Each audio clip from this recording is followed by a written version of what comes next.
nimeokoka. Na kuna kitu Peter Kioi amesema kule TikTok, mkituona hapa nje na zile matusi tunatukana kule TikTok, tunatafuta unga jamani.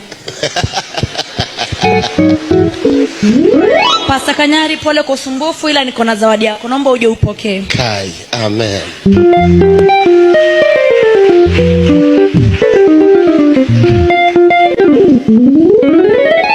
Kwa majina naitwa Faith M. Peters pale TikTok. Pastor Kanyari, hebu fungua hiyo zawadi. Na mnayemuona hapa anaitwa Peter Kioi. Mimi ni mwanabiashara. Peter Kioi amenisaidia sana kwenye maisha yangu.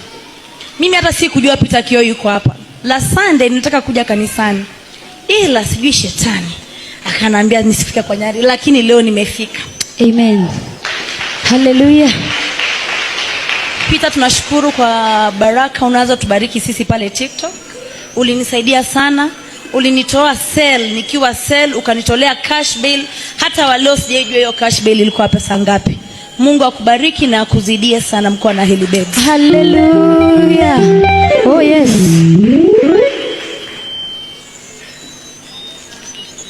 Zawadi zangu kwa Pastor Kanyari ni hizo bila aibu. Pastor Kanyari, mimi nimekuja kwa Wakamba, sina pesa ya kukuweka kwa billboard kama Rich.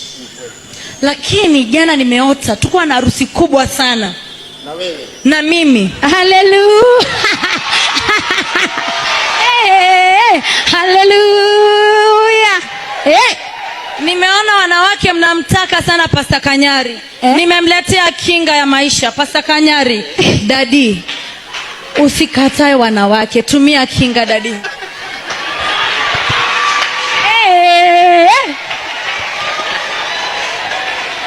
Pastor Kanyari, hii ni nini?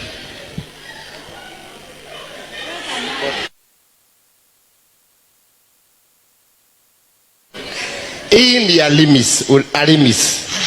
Pastor Kanyari. Unaona hii Arimis, hii ni Brookside. Nataka utoke pale kwa Rich, kuja hapa. Nikuje kwako. Acha kunyonga Pastor Kanyari. Hii tunaweka kando. Asante. Pastor Kanyari, hii ni nini? Hii ni Cortex. Sasa Pastor Kanyari, mimi sina umbo kama Imela, sina pesa ya kuimport umbwa. Niko na kizazi kilichobarikiwa. Hawa watoto wa US tuongeze watoto wengine, niache kutumia hizi vitu Pastor Kanyari. Nimechoka. Nimechoka dadi. Nimechoka jamani. Nimechoka. Jamani. Dadi, acha nikwambie. Mimi kama mama kanisa, mimi kama Faith Kanyari, sijasahau washirika wetu.